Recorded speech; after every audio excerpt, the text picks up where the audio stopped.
Officials dedicate a street in honor of fallen police officer Reginald Jake Gutierrez. New laws are cracking down on distracted driving, and a loan assistance program is helping businesses acquire property. All that and more on this edition of Tacoma Report.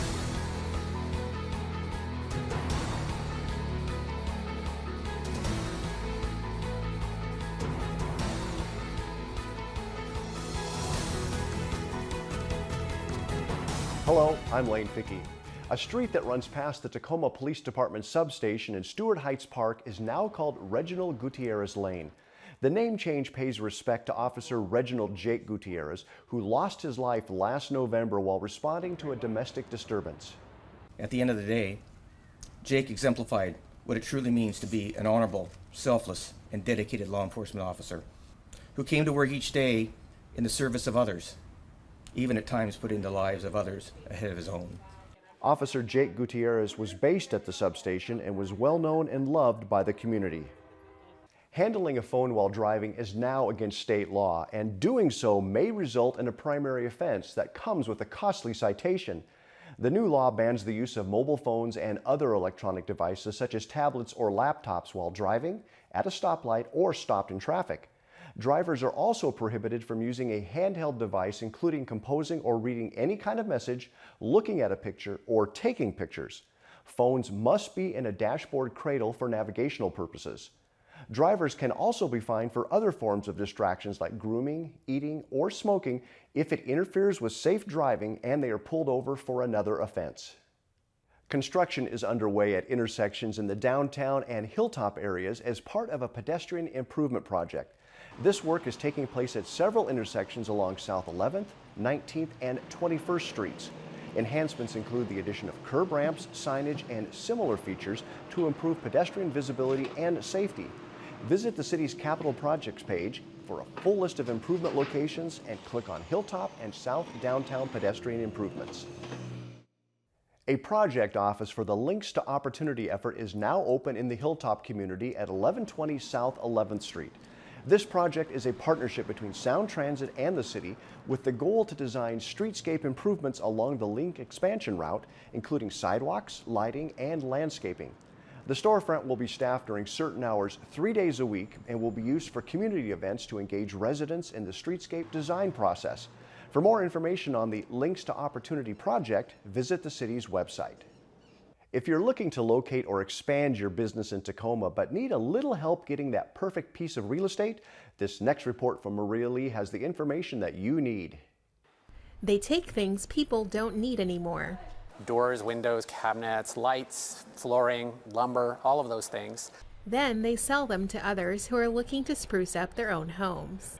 Say we're a free market filter for the waste stream. So we take things in that we see have value to our customers, and we save those out of what's getting thrown away. They started doing business in Seattle more than 2 decades ago, and they've done well. Like so many others across the region, they too set their sights on the rapidly growing Tacoma market. To be more local to this area. Materials kind of come from the community and they go back to the community, and it helps when you're right there. To get where they wanted to be, they worked with the city's small business loan program staff to obtain the gap financing they needed to acquire their new spacious Tacoma location. So our loan program is actually a really great use for acquisition of property. We can loan up to $300,000. Our loan program, having a low interest rate, a long amortization period for acquisition, is 25 years. So it makes the financing a lot more affordable for the business to get in. This is a city program, and we'd love to be connected with this city that we're kind of stepping into. And that's a welcoming, business-friendly city. For Tacoma Report, I'm Maria Lee. If you've worked with the primary lender but need some gap financing to secure the business property of your dreams, call the office for more information. Interested parties are encouraged to apply prior to September 1st. When we come back from the break, we'll tell you when you can expect to get your next Tacoma Water Quality Report. Stay with us.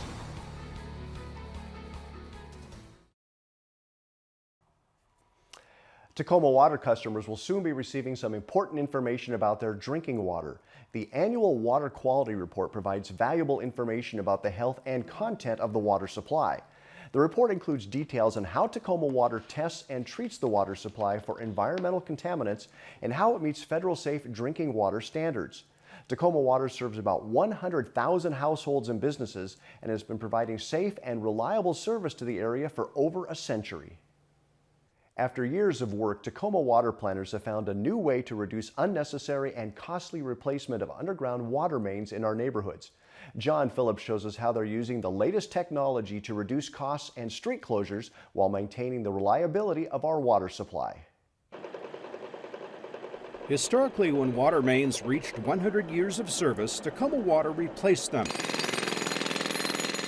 Entire neighborhoods would be impacted by the work. Over time, it became evident that many of the older pipes were in remarkably good shape. Damaging leaks and customer service interruptions were noticeably more common in areas where newer grades of pipe were installed in the 1940s. This is a map of all the water mains in the city. System planning engineer Matthew Hubbard has everything Tacoma Water knows about its 1,200 miles of water mains at his fingertips. Each of the pipes in here is ranked by the years to replacement, if it makes money sense to replace them, depending on how likely they are to break.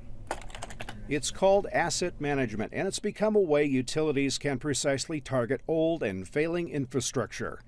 It's a science that the team at Tacoma Water has refined to analyze which pipes are likely to leak and when, with the cost benefit of digging up and replacing them. In one Tacoma neighborhood where all the mains were to be replaced, Tacoma Water used this analytical tool and realized that only half of the mains really needed to be replaced.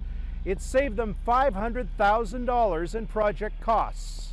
That we're really trying to monetize those risks using dollars, and that's what the economic model does. We're at a very high level, we're comparing the risk cost of that main with its replacement cost to look at those decisions, and that's something that there's only a handful of utilities in the nation that are doing it. And it's a tool that can also help determine if there are cost savings by replacing pipes earlier than needed, when the work can be done at the same time as other planned road and sewer improvements. Yeah, so that seems reasonable, but also kind of on the lower end, it sounds like a good opportunity for us. Yeah, I think so. It's all about replacing the right water mains at the right time. Technology is helping provide Tacoma Water customers with value by squeezing the most life out of its aging system.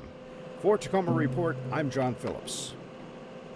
Tacoma Water was recently recognized for its computer modeling work and water system planning by the regional chapter of the American Water Works Association.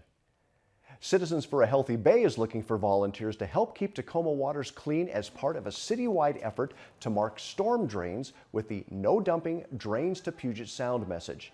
The next drain marking event takes place on Saturday, August 26 from 9 a.m. until noon. For complete details and to sign up to volunteer, visit their website. This summer, high school students from around the region participated in the Youth Heritage Project. Stacy Ellerford has more on this opportunity that gave local youth a glimpse of Tacoma's maritime history. Recently, a group of almost 40 students engaged in the Discover Washington Youth Heritage Project, an effort that boasts a clear focus of historic stewardship. Yeah, the Youth Heritage Project is really in place to instill a preservation ethic in students. They're going to be the next generation of stewards of our historic resources, of our cultural resources, and we want to make sure to get them at an early age to start thinking about what that means, to start thinking about stewardship, responsibility, and the types of resources that are involved. Students are treated to an immersive heritage-themed experience set out over 5 days. We get really great engaged students who love this content, so we almost want to use them as consultants in a way and really pick their brain about how might we be able to tell this story a little better, a little differently. Maybe for youth, maybe for high school age students, what would be more appealing to you? A component was added that uses the power of visual storytelling that was then presented at the end of the project. They're creating videos. We've never had them do that before. So each of our groups will, in the end, create a video that is ultimately intended to support the establishment of a National Maritime Heritage Area here in the state of Washington. Inspiring content for these videos, participants spent time at a local museum bursting with maritime history. all these themes in some way, shape, or form are sort of present here in the artifacts that are on site. And so we really wanted the students to come here to see a really good sampling of different types of artifacts. The Foss Waterway Seaport really just provides a great entree into a lot of those artifacts that represent the themes we're looking at. A number of partnerships come together to create this program each year. We're very fortunate again to have great partnerships. The National Park Service has been one of our huge partners. Also the Washington State Department of Archaeology and Historic Preservation partner. And then we were thrilled this year to be able to do it in Tacoma. I mentioned earlier that we try and find a unit of the national parks, and obviously Tacoma is not part of the national park system, but this maritime heritage area, which is a Park Service program, is really embodied in Tacoma. And so we've been thrilled to work with the city of Tacoma. Now in its 6th year, this heritage project continues to give local youth a sense of this region's unique history and now its maritime heritage. For Tacoma Report, I'm Stacey Ellifrit. To view student videos and to find out more about the project, visit the Washington Trust for Historic Preservation website. After the break, we'll find out about a program that partners entrepreneurs and small business owners with business advisors. Don't go away. South Sound Tacoma SCORE is a team of nationally certified mentors with years of real-world experience who give back by providing free professional counseling to aspiring entrepreneurs and small business owners.